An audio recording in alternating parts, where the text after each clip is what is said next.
of tranquility with the captivating interior overview of this thoughtfully designed room, where windows serve as portals to a world of natural beauty. The room is bathed in soft, diffused sunlight, creating an inviting and warm atmosphere. Expansive windows, adorned with flowing curtains that dance with the gentle breeze, frame a picturesque view of nature's wonders.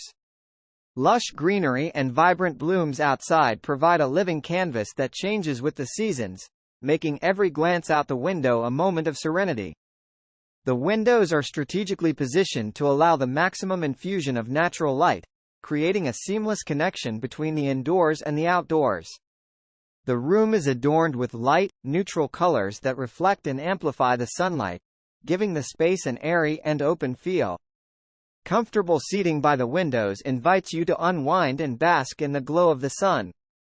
Plush cushions and throws add a touch of coziness, creating an ideal spot for relaxation, reading, or simply daydreaming as you gaze out into the world beyond. As daylight wanes, the room transforms with the shifting colors of the sky. Soft, ambient lighting complements the natural illumination, creating a warm and inviting space for quiet evenings or intimate gatherings. The play of light and shadows adds a layer of sophistication to the room's ambiance. In this carefully curated interior, the windows are not just functional openings. They are portals to a harmonious blend of nature and design. The room invites you to experience the beauty of the outside world from the comfort of your own sanctuary, making it a place where the boundaries between indoors and outdoors seamlessly blur, and the beauty of both worlds is celebrated.